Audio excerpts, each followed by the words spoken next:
What's going on? Hopefully this video don't go out too fast. We know this shit barely works half the damn time, but we will try it. I tell y'all like this, man. I tell y'all like this. This bully world is something special at times. I just tag a couple people, man. Get the pot going. But the bully world is special in this sense. You know, we can't never stick to the topic. You know, we can't never ever stick to the topic. And you know, I say the bully game sort of remind me like politics now. You know, everything is very, very political now. And it was going on, Mr. Holmes. And it don't matter exactly what it is that you are doing or what's going on, Rob. It don't matter how you doing it or how much sense you making. It's always going to be somebody rich that come in. And my brother Rex, got to say what's up to all my people. What's going on, Chris Hall? Trey, what's up now? I tell you, you know, man, I guess I don't even know the brother's name, man, but the Carl dude, I guess he the guy that got Mr. Beans. Now he in his feelings. And I'm just going to tell y'all like this, man, look. Oh, you know, and it always starts off with the same bullshit anytime anybody speaks out and, you know, about anything. What's going on, Bama? In this community. Oh, why is everybody hating? Do you have a thing for this person? That. Look, I'm going to tell y'all, and I'm going to be very realistic with y'all. Nobody, what's going on, Bobby?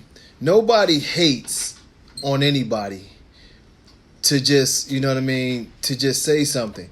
We are talking about animal abuse. We are talking about the mistreatment of animals. You know, we are talking about a community that's supposed to be a true dog community, and we are seeing, you know, hung paperwork, and we're seeing steroid abuse, and we're seeing a lot of things that makes our community very unorganic. So when we say these things, it's nothing about hate, Mr. Ramos. What's going on, brother?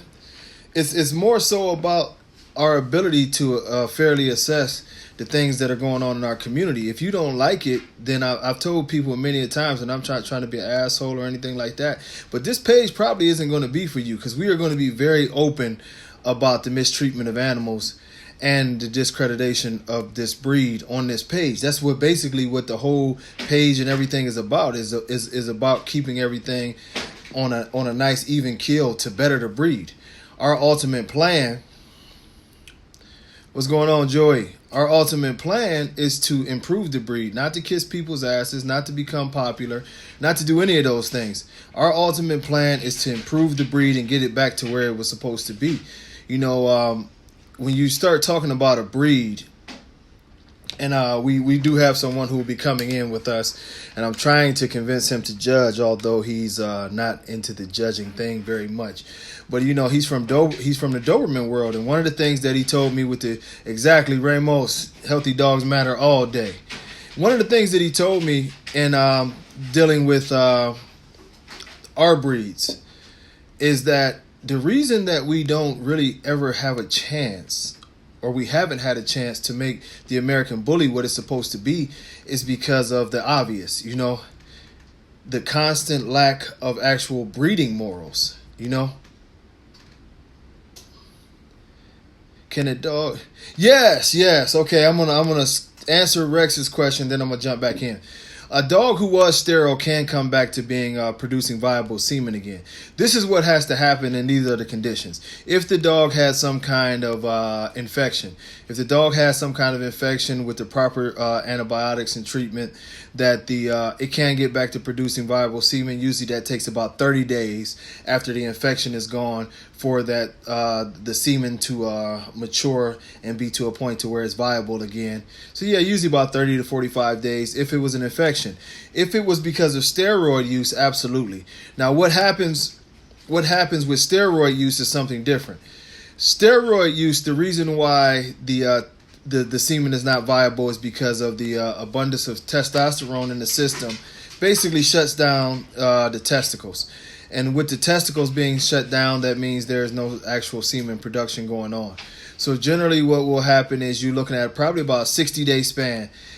with 60 days of being off of testosterone or any other steroid that you're on, and possibly taking some things like Clomids and ACG to stimulate the testicles to come back to life.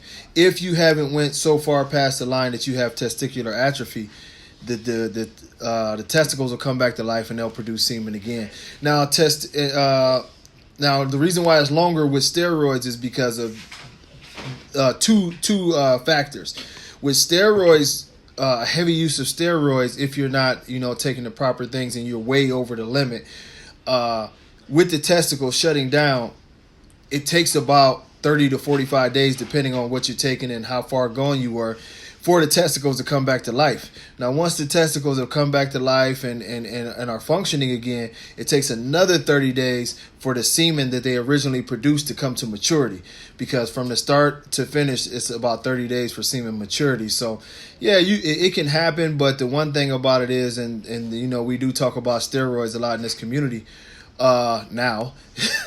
But the one thing that you have to be very, very wary of is that for those who have used an abundance of steroids on the dog, you can run into testicular atrophy, which is basically, bottom line, you killed your testicles. You went so far past the point of reasonable testosterone consumption that the testicles never work again. It happens in men and it happens in animals if you abuse steroids too badly. And in some of those cases, and it's a moving scale on that, depending on how bad the abuse was. It could take some dogs up to 6 or 7 months, or people for that matter, for it to come back to normal. And like I say, sometimes it never does. And it's something that we deal with in this community, unfortunately, but it's something that we have to look into, and we have to try to do it. Do I think Mr. Beans is able? Mr. Beans should be able to produce semen again if they didn't go too far. Now, it takes a lot to go too far, and I don't know how often they were. It was the evidence. It was strong evidence with Bashar that you would see Mr. Beans himself be really big, and then you would see him drop weight. So it seems that he might have been cycling Mr. Beans, which would be a better result, because if you do the cycles, if you go on and off, you have a better chance of your testicles coming back. So the simple fact that Mr. Beans, and I seen the video when they were pulling him and they were trying to show that he has viable semen. One thing that y'all will notice in that video, and I do believe he can do semen again. But the one thing that you can tell, is that at the end of the day, now Mr. Beans is definitely smaller than he was. His balls are there now. Before, he didn't have balls. Hakeem, you can shake your head all you want to. These is facts. We seen the dog way oversized with no balls and having attacks at the side of the ring. This is one of the things that perturbs me the most. I'm not saying, I'm giving the answers as honestly as possible. This is what it is. If anybody knows my history, what I just said, I don't know these things because of just knowing these things. As I've said, I own gyms for over a decade. I know what steroids do. I know how to identify. I also went to school for almost 6 years, veterinary medicine, and I know a couple things about dogs. This is nothing I've told you on this on this video is false. The thing of it is that some people get in their feelings because it's about their heroes who happen to, what's going on, Nikki? Who happen to get caught cheating and doing different things, and this is just factual. It's not. I don't believe that there were any lies being told about the DNA reports. I don't none of this. This is. If it was, I would say it. I've defended people. You know what I mean? Yeah, Hakeem. He's a lot smaller. That's what I'm saying, brother. I don't want people to think I'm picking on the dog, because I talk about them all the way I see them. If you notice, the dogs that I push, the dog is bad as hell. If a dog is bad as hell, I'm going to tell y'all. The one thing about Beans is, I think if you buying semen off of Mr. Beans right now, I don't think that you have anything to worry about. His owner has showed you that he can produce it. He's visibly leaned down. I don't think that they're doing anything with him. He has a new owner. There you have it. But if we're talking about in his prime, it was obviously something wrong with him. Oh, I'm sorry about that, Hakeem. My fault. But but we, he's obviously smaller. The thing, yeah. I mean, Bashar admitted that he had a problem, but the thing of it is I don't think that we can, you know what I mean. No, I wouldn't. The reason why I wouldn't use any of Muscle Tone's dogs in my program at all, even though my blood is all over theirs, is because of all of the lies. If you have an individual who has basically got caught, I mean, the lies that Bashar has gotten caught in time after time, and now we've got a ton of evidence that the DNA tests are not proper. James Kalka came back a long time ago and said that these dogs weren't real, and it's too much. It's too much for us to go forward with. It's one of the things that me and Dave had a big falling out about with the ABKC, and it's an ethics clause. If you know for 100% fact that you have something wrong, you can't ever accept it. This is one of the reasons why we won't deal with Miyagi. It's one of the reasons why. I had a good talk with a good friend of mine this morning, and I will say this right now while I'm thinking about it. On one of the Jersey shows, let me get this out. On one of the Jersey shows, we are very, very proud to announce that Mr. Oscar Gomez is now a TBKC judge, and we'll elaborate a little bit because we're going to be working with each other. But Mr. Oscar Gomez will be at several TBKC shows, not only as a judge, but he'll also be a speaker. We have a lot of old school breeders, as y'all want to call. I don't feel like I'm that damn old, but us old school breeders, we want to come together, and we want to really, really push for our community to be what it was supposed to be. We believe strongly. It says D Navoa, but it's Danny Navoa, And I'm going to tell you this, at that show, we're all good friends. We all go back to the original EE that we did start this damn thing. But at that show, Danny is on the post, so he can confirm it, whichever date we select. And Danny is the president of the TBKC, so he'll probably be out several times with his lovely wife. But those two will be judging that same show. So you'll have, you know what I mean. So you'll have, we're going to have Oscar Gomez in the house. We're going to have, we're going to have Danny Navoa in the house, and we're going to bring the mouth of the South, Skip Miller, to get on the microphone and talk everything dogs. So he'll be doing the seminar. So we're going to get it. What's going on, Mr. Tory G? We're working, and a lot of good things is going on, man.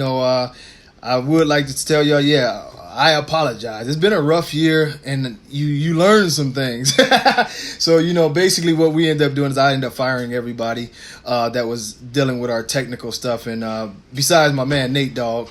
And, we're bringing it back, man. We're loving our crew of judges. By the way, if any of y'all wanted to know, and I've had that question several times, yes, John Easterly can still judge with the TBKC. That is not a problem. And, we're welcoming all quality people. Our mission here is to not hate on anybody. And sometimes it's going to come off as hating because we want things to be done the right way. We find it to be a problem now that some people are doing these the heritage DNA tests, and a lot of these dogs are coming back a lot more bulldog than they are pitbull. And we know that the basis of this is pitbull. So now you see it. And, it's telling you that a lot of things are going the wrong way. You know what I mean? No, none of these dogs are coming back DNA tested. Oh, Tory G, it's been a road, but it's time. We got the 4 dates for Jersey, and that was the kickoff. Now that contracts are signed for Jersey, we can move towards the locking in the dates for Florida, and we can move into locking in the dates for Texas and move our way to the Midwest. But we have to, we have to keep, exactly, Mr. Nelson. We have to keep things the way they're supposed to be. And going back to what my friend was saying, that is very, very, very, very good Doberman and Rottweiler breeder. Yeah, Midwest, we coming. Midwest, it sounds bad, last on the list. But let me explain this, because I'm a Midwest guy. Let me tell you what happened with the Midwest. Florida and Texas, the venues jumped in fast. Just like I have some good venues in Louisiana. Those people were hitting me back. We could get everything taken care of.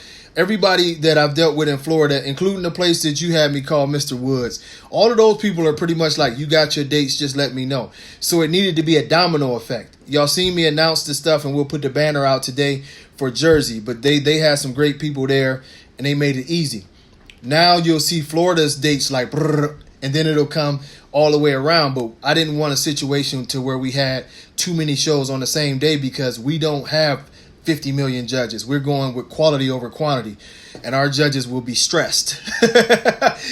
Our judges will be stressed, but the same thing we're gonna make it happen.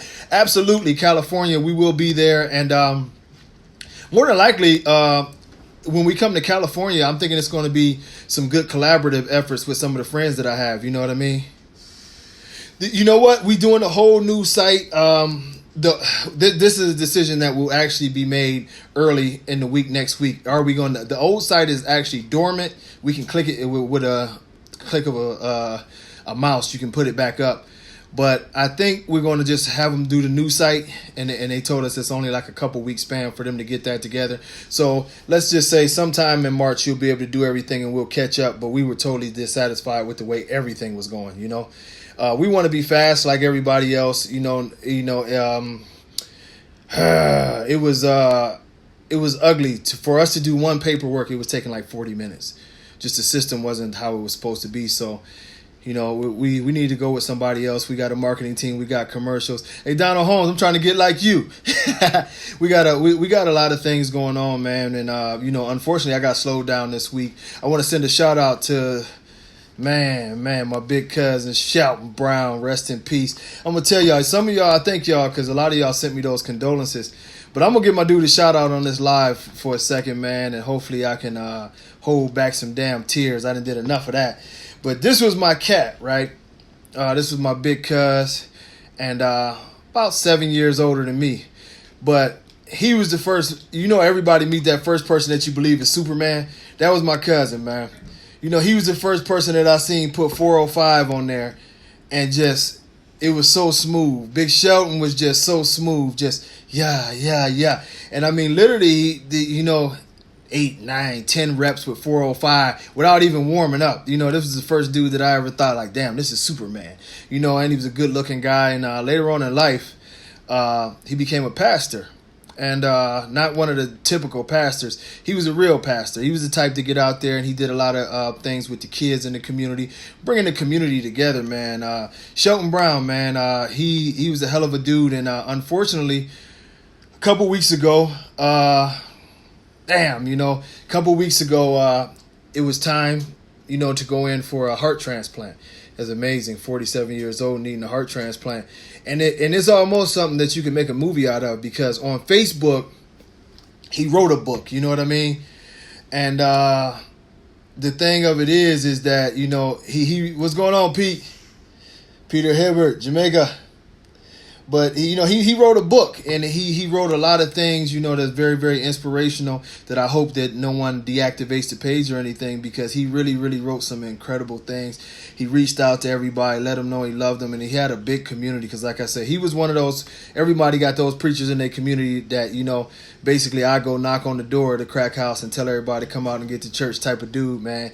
But, people related to him because, like I said, young, known for being a big muscular dude out in the streets. He changed some lives, man, and really, really a great inspiration. It was a blessing. He helped me out with simple things over the last few weeks of getting perspective on life. And one thing I'll say before we go back in the dogs is, as we see with Kobe Bryant, and we see with all of these things, you know what I mean? Londell, inbox me. I have a program that I'm starting all about that. Inbox me on the Terrell Quincy page, and we can get going. His name was Shelton Brown. I'll share some of his posts on my page, Rex. You'll see that, man. He was serious about his thing, and it was an incredible thing, because I think, I can't speak for him, but I think he knew that it was. I mean, you're going in for a heart transplant, so you hope and pray for the best, but unfortunately it doesn't always happen. The heart didn't take, but some of the things that he left was like jewels on his way out. The way he inspired people was amazing, and that's sort of what life is about. And I hope, with as much hatred as I see being thrown around Facebook. Oh, absolutely, Robert Ashley. I'm actually making some shirts and stuff, man. But the message. Thanks, Garcia. The messages that he left of positivity is where it's at. And as much as we see this ugliness, all around, all over Facebook, especially, shit, we got to remember that, us as a people, we all supposed to be here in a manner of love anyway, It's so many agendas that's pushing hatred for control. And me and my brother, Robert Ashley, we was just talking about that. But, people want us to hate. They want us to hate everything because hate is an easy way of mind control. And, back to the dogs, there is no hating going on when we talk about this. People here on this page, we love dogs. Y'all don't understand that. If there's anything that's being true, like if you say hatred, as y'all always try to say somebody's hating, but it's not really, we are pushing for something that we love and to do things the only way that we feel to be right. This is it. Yes, I hate to see kennels with shit all over them. Yes, I hate to see dogs with gigantic sores. Yes, I hate to see a dog that literally died in his cage because he wasn't attended to the proper way and he's just laying out dead. Yes, I hate the fact that the owner would say put the dog in a trash bag and just throw him away like he was trash instead of burying the dog with a proper burial. You hate all of these things. You hate the prostitution of a breed. It's not when me, Danny, Oscar, and some of the other people, Skip Miller, when we talk about the dogs and we talk about having a passion for the dogs and at least trying to do them the right way, and nobody's perfect, everybody's gonna hit a bump in the road. But what's going on, Chewy, Amanda? But at the end of the day, this is a passionate group of people. I don't care if the TBKC group doesn't ever grow to be like an 80,000 person group and all that stuff. Hopefully it will with our influx and our commercials of other breeds. But we want to keep our passion. We want to keep we would rather have a small group of real people than a large group of fake phony shit. Because if you don't care about the dogs and the dogs are not your first priority and you don't care about improving this breed, you know what I mean? Yes, it is the prostitution of the breeds, It is. It is funny though. Samir crazy. But if you don't care about this breed, then we don't care about you. We gonna go at you. Understand that. Nobody talks bad about Bashar because he makes money, as y'all always try to say. Nobody cares about that shit. At the end of the day, the reason why people is going at this is because you saw what you saw. You heard people talk about getting dogs that were dying of pneumonia on the spot. I mean, this was something visual. This wasn't a rumor. We saw very, very bad conditions, and it's the third or fourth time that we've seen these kind of conditions. That's why people went at him. That's it. This is why people went at him. You know what I mean? Danny is on here, and I don't know how much he can tell y'all that he spent, but I tell you, I would realistically say, and this is a realistic thing for y'all who feel like that sometimes we go over the top. If you were in the ABKC during the span of when we were doing things to create what is now known as the American Bully, if you were one of the main members, you know what I mean, of if you were Zamir, I gotta hit you. You got an inbox from me, brother. I'm trying to tell you about this. You know what I mean? I was trying to get with you forever ago, brother. You got an inbox from me. Check it out. It's probably like 2 or 3 months ago now. But if you were one of the real members, right? And for Jersey, we gonna be there. We're setting up with Jersey that we're gonna be there literally 8 times before this year is out. We might only get 6 because of conflicts of dates, but we will get at least those 6. We're trying to establish a community everywhere we go. Florida is going to be the same way. Texas is going to be the same way. Midwest is going to jump back around. Hey, Mr. Williams, the radio show will be back. Today, what it is, tomorrow is my birthday, and it's also, that crazy little son of mine's Poop's birthday. So the weekend is done. But we will try to get the show back for sure next week. Everything is said. Everything is cool. So y'all might hear me at the gym doing the radio show. But me and Poop Dog got to celebrate our birthdays this week. So we will get back on it. And the radio show won't stop again. One of it was the connection problems that we were having. But going back to this, and Danny is on here. Hopefully he won't tell y'all number because I don't know my number. But oh man, Amanda, tell her I said happy birthday to us, all of us. Is realistically, if you were one of the main people who started the ABKC, which therefore started the American Bully for the most part, you probably spent upwards of between $100,000 and $200,000 promoting this breed. And y'all like, oh, I'm going to tell y'all how we racked up those fees. And y'all wonder why people, and it's not just money, because then we can talk about the time. But literally on a weekly to every other week basis, we were traveling somewhere. And we would often travel with the dogs. We didn't stay at cheap hotels. Basically, every weekend that we were hitting the road doing this, you were guaranteed to spend at least, I would say, $2,000 to start. $2,000 to look. Danny said easy, easy. You would spend $2,000, and if you were like us, we did like to party back then, and we did things big. We rented out stretch limousines and put the and I'm talking about like Hummer limousines and shit like that. We would rent stuff out like that, put the logos all over it. We go on places to meet different celebrities, you know what I mean? Whether we was in Cali, Miami, Texas, you know, Ohio, Virginia, all over Florida. We kept doing this stuff. And that's what a lot of people don't understand. When y'all start talking that money stuff to us, it's just like, damn, man. You know what I mean? Damn. You know, no, the TBKC, we're going to be a true confirmation show, and we're going to have a lot of athletic events. But talking about this, we stayed on the road, like, and we had families and kids and shit. You know, what's going on, Brian? But, I mean, you know, Danny at the time had 2 little girls. You know, I had Stink. Yes, all my kids' names is weird, Stink, Poop. But we literally stayed on the road. If you say it's 52 in a year, we would be on the road probably 40 out of those 52.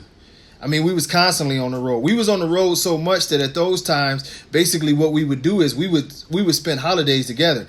A lot of my holidays were spent at Danny's house. We would just, because we were constantly on the move, but we had a true passion to, yeah, exactly, flying with 3 and 4 dogs. I mean, we hit the road and we spent money to do this. What's going on, Bobo? And at the end of the day, you know, it was about caring. You know, when I talked to Oscar this morning, that's one of the things that Oscar was talking about, and why, you know, he woke up, he basically called me at 7 a.m. his time. But this is why he had the passion, and he said, you know what, T, I'm going to come in, I'm going to join y'all, I'm going to start doing some shows, you know. And I told him, me and Danny, we reassured him, we got you on whatever you need. We're going to start working together as a community, because this was all money out of pocket, and we all remember when we didn't even have money and we still had our dogs, you know? We all remember that when we was scraping, and we can all tell those stories. You know, when we got our first dogs way before the bully shit, we was all scraping to have dogs. You know what I mean? You was literally putting the dogs over yourself in a lot of scenarios, you know? I know when I first got my first set of dogs, man, shit, I spent so much money on dogs, man, I could have had an Escalade like everybody else and all this shit. Well, not an Escalade, but because they were not. Yeah, I guess I could. They were out at that time. Just not the one that I ended up buying. But, but you know, I could have had all this other stuff. And, you know, people used to laugh at me because I'm hustling. You know what I mean? I'm throwing parties and I'm DJing and I'm doing everything, selling weed, whatever I had to do as a teenager. I was going, but it was dogs. I didn't have shit else. I had a car and a bunch of damn dogs, you know, and the dogs ate good. Ukanuba, chicken. But this is where it was. And me, you know, and that's what, you know, me and Danny talk about it sometimes. You know what I mean? No, I ain't starting no shit today, Wanda. Not yet. But you know, we was shit. We remember being half broke, but you still had your damn dogs. It was a passion. And now what we see is just all about commercialism. And the saddest part about it is we don't care. Nobody cares. You know, how much you make off of a dog, you know? Nobody cares. Trust me. No, not yet, Wanda, but I got some shit up my sleeve. But the thing of it is I'm going to tell you what, Shaka, man, tbkcdogs@gmail. Send me over an email there or inbox me. Let's start talking some venues. We down to get the shows going, you know. But the real dog men and women out there, And I ain't just talking about us that was in the EE or anything. We all remember the sacrifices that you make for your dogs. The majority of us don't come in as some kind of rich people and didn't look at this as a business. You just loved your little stinking ass dogs. You know what I mean? You be out there messing with your dogs. You know, the dogs is at the barbecue. The dogs is everywhere. And that's really where we want to be at, man. It's hurtful when you actually care about something and you see it being, that word again, prostituted out like this. You know, I don't ever think that it's no situation for us that we can feel good. You know what I mean? Feel good. Yes, we are getting to the Midwest. We're going to have at least, we know Indiana, we know Chicago, and for sure my hometown of Canton, Ohio. We're going to work on Michigan and see what's going on with Michigan. But we for sure be in the Midwest. Our plan for the Midwest is it's getting tight, but at least 6 to 8 shows for the Midwest, and then just continuing it wherever we find good facilities at, we'll keep those shows going so we can keep coming back week after week, But I mean, right now for sure in Florida we will be we have Lakeland locked in. Now we're going to start moving around Florida and finishing the other areas. We got to find a location down there where we don't get the police called on us by Loxahatchee, West Palm area. Hopefully we can find a place that they let us have a barbecue or something where the people ain't reporting. Some of y'all know that inside joke, but we had a show that backed up the damn highway 5 miles a few years ago. Danny did a bunch of talking just to let us finish that show. Man, we didn't totally get to finish it, but we got to finish the show portion of it. But, this is, it's a process, and y'all will notice that other breeds are coming in. We're not giving up on the American Bully breed at all, but we feel like a bar has to be raised, and the other breeds coming in will raise the bar, and we want good competition. We want it to be more of a family environment again. The reason why we talk about these people is not because I could care less about them, I could care less about them. That damn Zamir, but I'm gonna fight for the dogs, man. I'm in a good space now. For years I'd have had to fight other shit that y'all didn't know nothing about, but now I'm in a good space. I got my house, I got land. I got good people supporting me as always, and got better people and got rid of bad people, so we can push forward. But our ultimate push forward is always going to be about real dogs, real people. That's it. You know what I mean? Trey, hit me. Find me a location in Kentucky. Let's make something happen. I'm going to work my ass off to make it happen. And we got a lot of good sponsors that's coming up that's down to do some of these shows too. But, but it's... Oh, I'm sorry, Max. I didn't see the Rhode Island. Actually, I just emailed the same venue that we had before in Rhode Island and seeing what they were talking about. And hopefully, I'm wiping this damn juice all over myself. But hopefully, we can get there before it gets cold. We want to get to Rhode Island before it gets cold. But we will be there before this year is out. And hopefully we'll be there 2 times. It would be perfect if we can get something close to the start of summer for Rhode Island. Because y'all got to remember, these areas that I'm from Ohio, so I know all about the big freeze. So our show dates, we want to schedule a lot of show dates before that weather gets horrible. Now, we understand, you know what I mean? If we got to come up there in October, that's fine. I'm not going to Rhode Island in no damn November or December or January. I'm just telling y'all that now. Not Rhode Island, not Massachusetts, not Ohio. Because November, December, and January are some totally different damn beasts when you hit the north. Danny said I'll be in the house. I remember Danny flew in when we was in Columbus. Man, Danny was shaking like a little. I ain't never coming back to this.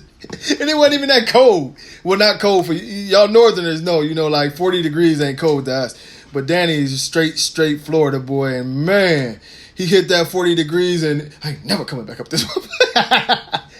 But it's for us. It's going to be, y'all gonna notice everything is about to really, really start speeding up. It really, I promise y'all, it is. Y'all will soon meet my personal assistant / the person that you can yell at about paperwork and setting up shows and all of that. And that's what makes it great, because once she's starting off and everything's going, and I plan on having that going next month. It was supposed to be this month, but a couple deaths in the family and all that stuff just didn't help. But that'll allow me to be on here every day.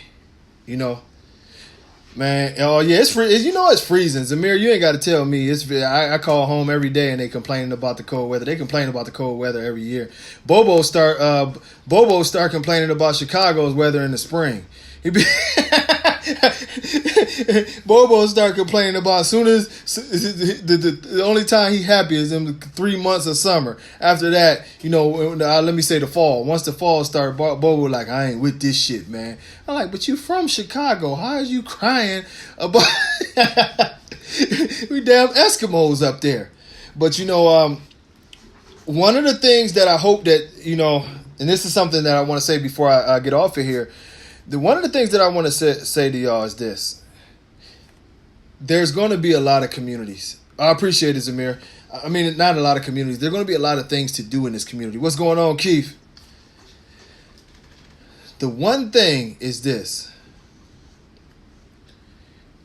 There are show dogs, and there are not show dogs. Now, the reason why this is very important is this.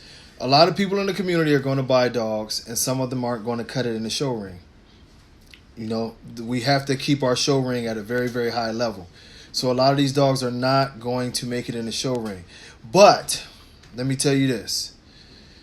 We are going to start hard to get with these lure coursing. Well, we've already started that process. The lure coursing associations, you know what I mean? And I'm done. I ain't got shit else to say about Bashar, his genes, or his nasty kennels. I'm done. But but if your dog doesn't qualify in the ring, that doesn't mean that the dog's life is over or anything like that, and you got to totally give up on the dog. Some of us need to, especially with our kids, we need to start pushing the dogs towards some of these other things like the lure coursing, the obedience training. We're trying to get more and more trainers, and like I say, once she gets in the office or sets up, that'll make it easier, because then I got somebody who's really, really on that. But we need to start doing what other dog communities do. You have dogs that are great conformation dogs and they fit the breed as the eye test and everything else go. And then you have these guys who may not have made it on anything else, but they can always be great dogs doing the lure coursing, the protection work. They can do obedience training, you know what I mean? All these other different things that we can come up with that they can do. Somebody even had an idea, and I'm almost with everything. They want to have races now. I don't know what in the hell. It's going to be funny to see a bully have a race, but we will have that as a part of a fun show, because for some reason, I guess the whole Healthy Dogs Matter thing, now everybody think that they got the fastest bully in the world. So if y'all want to get that, I don't think it's a fair race if you put them in there against a Doberman, but whatever it is that can bring our community together to do other things. I think it's a great idea, Will. Yes, the weight pulling is big, and that's one of our main things. Actually, Rico is who is a judge. Me and him got to link back up because he has an association and several other associations. But we really want to push weight pull. These are things that now some dogs, believe it or not, you know what I mean. Some dogs can do it all. You're going to have some dogs that have 3 or 4 titles. You know what I mean. But ultimately, I think weight pull is going to be a hell of a thing. Trey crazy.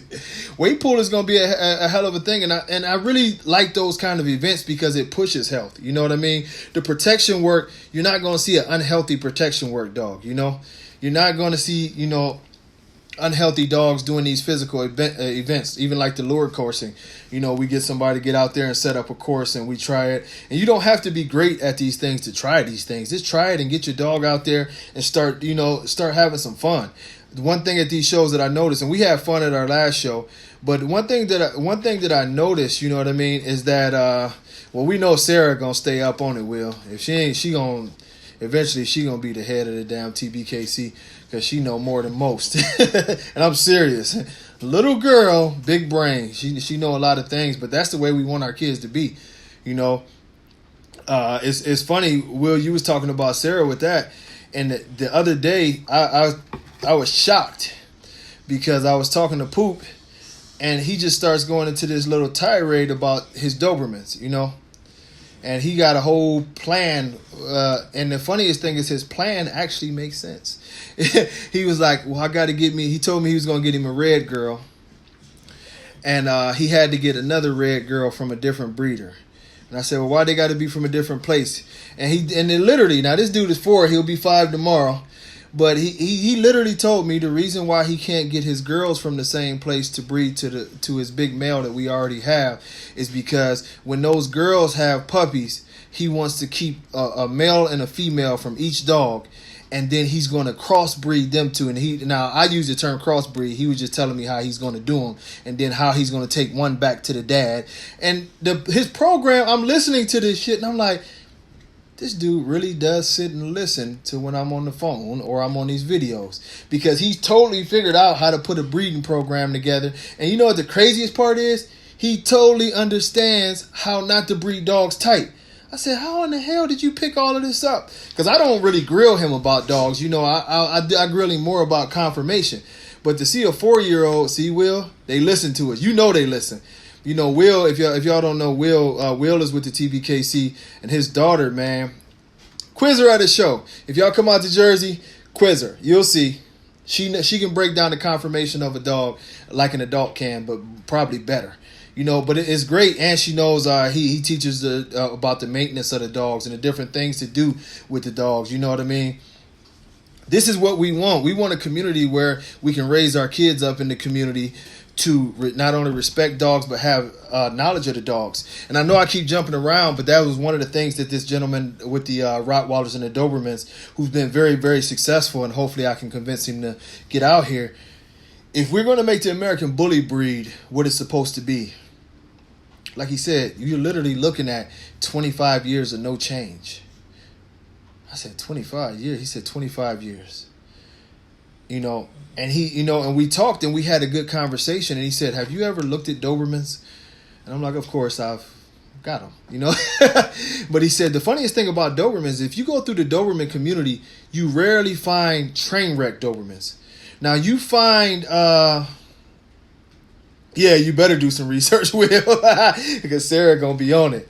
But when you look through Dobermans, typically you'll find some that are pet quality, but you don't find anything that you'd be like, damn, that's a fucked up Doberman. You don't find that.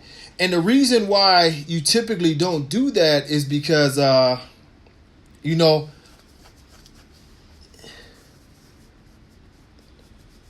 what, Ed, we actually have a gentleman. I'll go back to what I was just saying. He was asking about the ADBA confirmation points. We'll have our own points, but we have that style of dog, and we have a judge who's actually in the Pitbull Hall of Fame, and he's going to be taking over a lot of well, not taking over, but he's going to help. He already helped me out some, and he's going to help us out a lot with doing that the right way. So, you know, we look forward to having those dogs and getting the whole type of environment to bring in the real pit bulls, as I call them. But you know, with everything that we're doing with the dogs in general, you know, it has to be a growth process that's going to take this long span, you know. And as I was saying about the Dobermans, they've reached a point which has taken 100 years, but they've reached a point to where they're so consistent that even when you screw up, you don't screw up. This is what we're going for. With the American Bully, we have so much everywhere. We don't have a breed. We have to get to a point to where we can strict our breeding aspects and what's acceptable to be bred so much that it leads to a level of consistency that even when you start breeding it, it's hard to screw it up. Right now, it's easy to screw it up because the genetics are all over the place. But as we go further and further into this thing, we will get to a point to where our dogs get better and better and better and better and better. And it's going to take going totally against what has been preached in our community. One of the things that has been preached in our community is that the dogs are evolving, evolution. The breeds don't have evolution like that, you know. The breeds don't have, hey, shit, bring him out, Amanda, you know. The thing of it is that you know, I don't think that we can really put a price on what our dogs are supposed to be sold for. I think some people have such a quality that they want a good price. You know, I think the biggest problem in our community when we start talking about pricing is that our pricing is sort of asinine, because in this community the way that things have went is you see people who have good quality dogs, great structure, great temperament and everything, and you know, they pretty much want to sell the dogs for $1,500, $2,500. Whereas you have people who have train wrecks and dogs that can't barely even breathe and all these other issues, and they want to go up to $10,000, $15,000, $20,000, and it's really, really distorted what our community is. I wouldn't put a cap on where people could sell their dogs at, but Londell, the main thing I would say is quality. Like I never had a problem when I bought a bully for $2,500 because I got good dogs.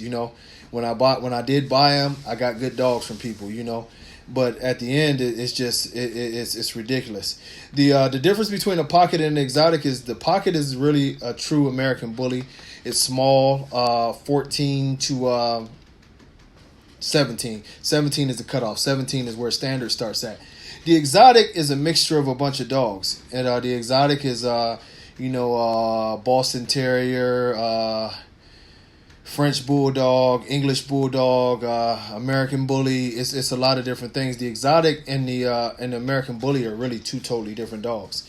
It's no real rules in the exotic, Ed. And I'm not trying to, be nasty towards them or anything, but that's the actuality with exotic dogs is that they don't have a rule. You can put damn near anything in those dogs and they can look any kind of way. We've literally seen them all the way deformed and getting show wins and championship wins and different things. So, it's sort of hard to say what's the true difference between an exotic and American Bully is. But the true thing is that. So what's my thoughts on micros? I tell you, I judged micros in Mexico. I don't have a problem with the micro if they're trying to make it their own breed. Who is it for me to tell somebody they can't do their own thing? One of the problems that I have seen in a lot of micros, and I've seen a micro recently, is that they seem to have terrible, terrible rear ends. Now, a lot of the micros are very clean in the front. I'm starting to see a lot of the micros are cleaner in the front, way cleaner than any exotics that I'll be seeing. But the micros, they got some work to do on the back, He said that they a mix of llamas and lizards. He's talking about the exotics, not the micros. But, I think it needs to be a certain level of honesty, too. How did you get micros? What did you mix into the micros to make the micro? Because if we start having a true honesty about what's in the dogs, then maybe we find a way to correct the dogs or eliminate certain characteristics and traits of the dogs. The biggest problem with all these dogs right now is that nobody is willing to actually tell you what they put into the dogs to get the dog.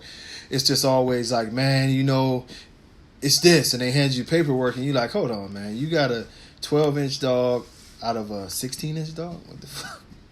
And this is why the dogs don't produce what they're supposed to produce, But our main goal in our community should be to clean it up, It's no longer a war. It's no longer a thing that we're going to go back and forth and hate each other and all this shit. It's not even worth that.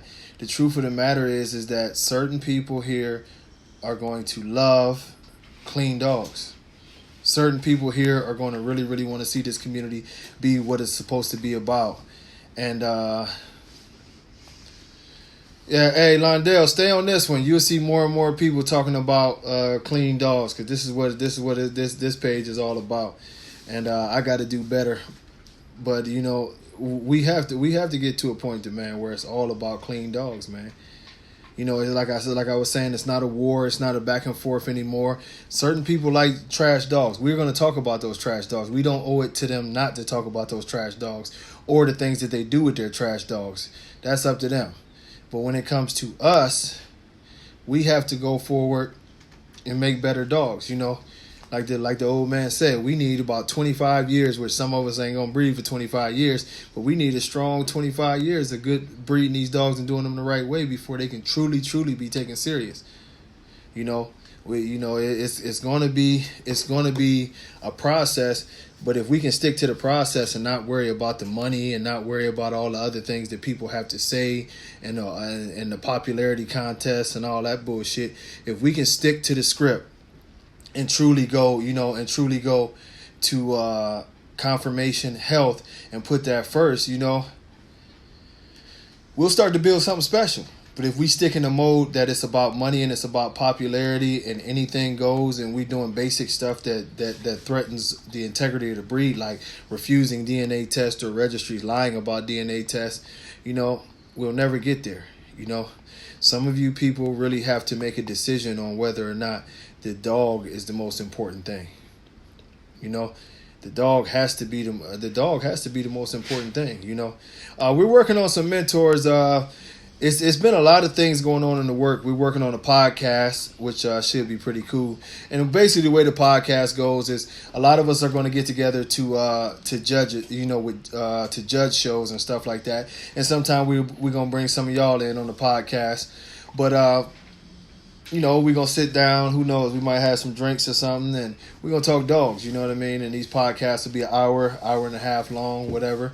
Some of them might get up to 2 hours. But the one thing we're going to do is we're going to talk dogs, we're going to talk our community, and we're going to be free to talk about our problems in the community. We're going to be free to talk about how to fix those problems in the community. And it's never one of those things. What's going on, Mike Martinez? 100, Luke, for sure. It's never a process to what some consider bashing. It's a conversation to shed light on what needs to really be done, Well, it's funny, Michael Grayson, you say that, and I've touched on that before. The dog should be ripped up. You should never punish a dog in the ring because he's more conditioned than another dog. I honestly don't know where the trend turned that we went from dogs who had great muscle tone and muscle structure, like, say, for instance, a King Kamali. Even Pokemon had very, very solid muscle tone. And, Master Shifu was another one, another Nationals winner. I mean, a lot of them seem to have great muscle tone, but now we're starting to see that having a fit dog is not the thing to be. They want them more fat, and that's a part of their whole evolution theory. I'm going to tell you like this. If you got an 85-pound dog that has the proper, the proper everything, you know what I mean? And he's in the ring with a 105-pound dog that's fat and overweight and can't move and all this. Trust and believe, I don't give a shit how bully that dog is. My judges are not going to pick a dog just because he's big. That's not going to happen. It's not going to happen. My judges do not believe in that. I do not believe in that. We're looking for structure and overall health. If your dog is in the ring laboring to breathe, he's not going to get picked. If your dog is limping around the ring, he's not going to get picked. It's just that simple. We are going to take a very, very strong stance that health is above all. Health and conformation is above all here. This is the foundation of a breed. We can add size throughout the years of playing with our genetics. Most real breeders, me and Oscar talked about that and laughed about that this morning. Most of these real breeders, you know what I mean, they come in and they understand. You have litters that still be like pitbulls sometimes.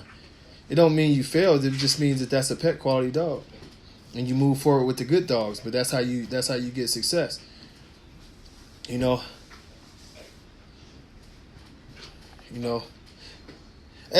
Londell, send me some pictures, man. But where can you find the Texas? We don't have a Texas schedule, but it's coming. I tell you, the first shows in the Texas area. Oh shit. I know you have some in the Houston area, Crosby. We're actually working with a location that's right there in Houston. And so expect to see those shows, before summer. They should start popping up in the April, May time. And we'll also be going all over the place with Dallas, heading down towards San Antonio, Austin. So, yeah, that's why Texas is going to have so many damn shows, because everything is so spread out that we can get it, we got to get it popping. All over the states. Texas could end up with like 50 shows. Man, I told you, all you got to do is let me know. But I know Mr. Holmes is very, very, very interested in Georgia too. One of my things with Georgia, I haven't really locked in any places or made any good things. Keith, I come out to Utah. I think I still got the information that you sent me. I had stopped trying to set up shows because I was getting overloaded. But Keith, we'll definitely get out to Utah. I ain't never been to Utah. I want to see what it's like. Get me one of the Mormon girls. But no. No. The reason why I wouldn't use this is probably the last thing I'm going to address. The reason why I wouldn't use you right, Chewy, it's definitely an art form. Anything off of Rocco is because I don't believe in what Rocco is. Rocco's grandmother is an exotic. That's my thing with Rocco. Rocco's grandmother is an exotic. Rocco exhibits traits that I don't too much care for, and after I've seen his medical testing of some of the flaws and the issues that he throws, I would just stay away from him, And it's not to hate on the dog as everybody says, but it was clinically proven that he's throwing deaf and blindness, and plenty of people have confirmed that he's throwing a lot of issues. And even with one of his sons, I wouldn't want to add that into my program. It's like I try to stay away from everything. I think I might have one dog in the whole yard that has Dax way back. Most of that I stay away from. Excuse me. Most of that I stay away from because it's hard to breed.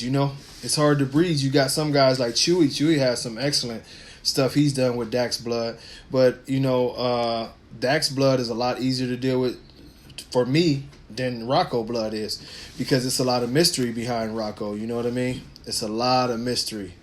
You know what I mean, behind Rocco, and it's a lot of bad things I've been hearing about the dog. So I wouldn't do it, but everybody has to go their own roads. So if you have a son off of him, the best advice or somebody has a son off of him, the best thing to do. What's going on, Belinda? Is to try to breed it to the cleaner stuff if you're going to breed it. But I would have them health tested and all that to make sure that the dog is on point. Because the sad part about a breeding, appreciate it, Garcia. The sad part about a breeding is that your one mistake could destroy a whole litter, So sometimes we'd be like, oh, I love the dog. I know he got this messed up. But guess what? Even though that's messed up, I'm going to push forward with this. Well, we have to remember, even coming from, like, say, grandparents and stuff like that. Man, fat hen, but I don't know. Well, the one in particular, she got titties everywhere. I'm just looking at her, waiting on her to go. You know how that go. I'm waiting. Coming close anyway. About a week or so. But, when you got certain blood, you got to remember that certain bloods, man, not just bloods, but like a characteristic like bad hips, right?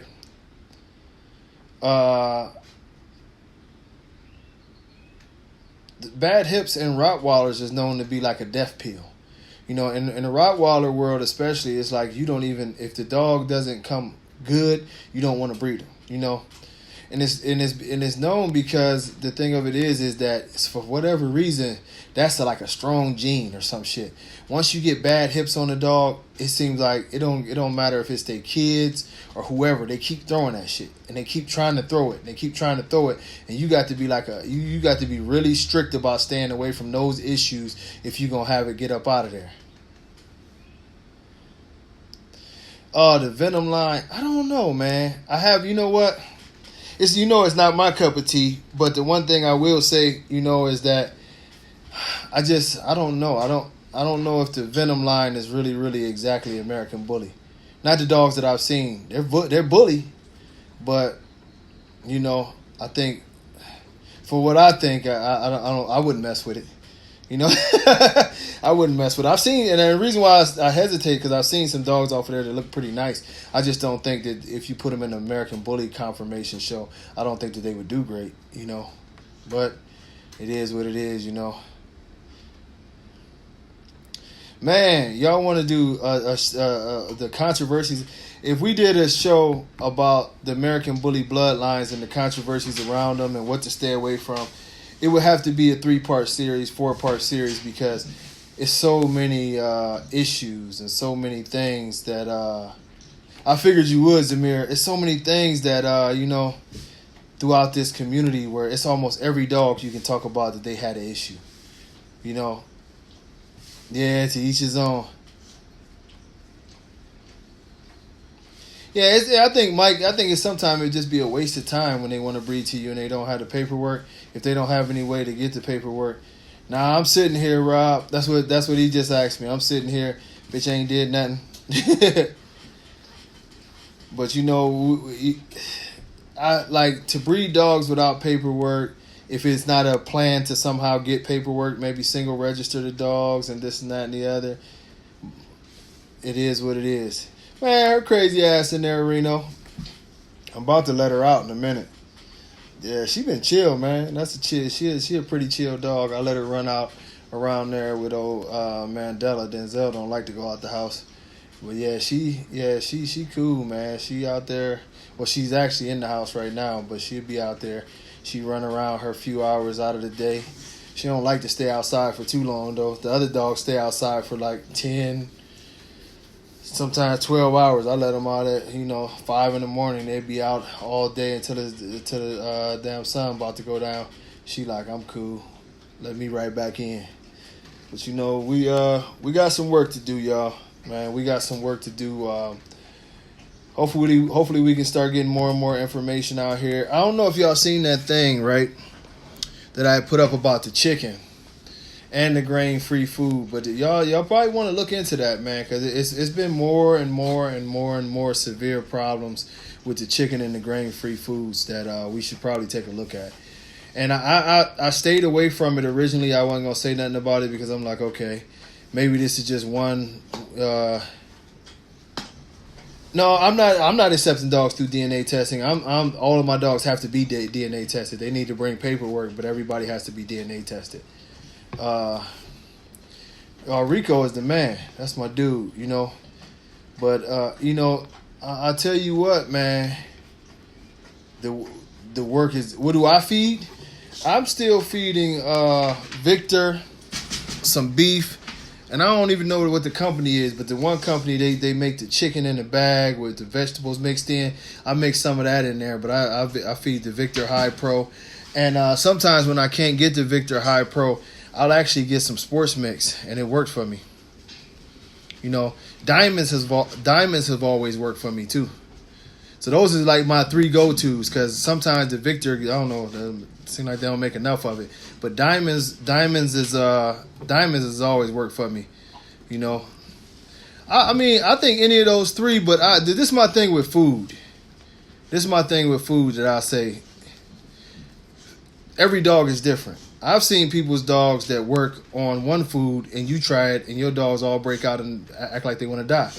So if you got a food that your dog is doing well on, and you don't see any signs of anything bad, stick to it. You know what I mean? Stick to it. The sports mix, is on the lower end of the price spectrum, and with my dogs, you know what I mean? They go that way, and I'm one of those weird breeders where I do feed meat. I was feeding a lot of chicken. Now I've cut back on the chicken, but I don't even know who make it, Max. But I just go with what I listen to people, and every now and then I'll try something. But the one thing I say is that mass marketing, where you say that one food is just the greatest food for every dog and this, that, and the other. No, that don't work. I've even seen dogs who don't like Victor. And Victor is supposed to be right there at the top of the food chain. Some people paid a ton of money for Merrick, and they dogs just didn't do good at all on Merrick, and Merrick got a lot of good shit in it. And so it's just like, man, Wholesome makes sports mix.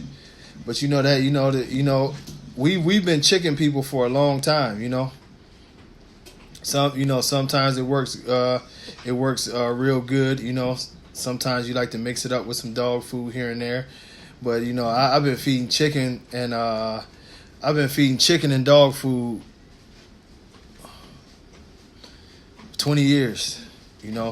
Now more recently, that's when I start mixing in. I get the other chicken and mix everything in, and that red bag, that good old red bag.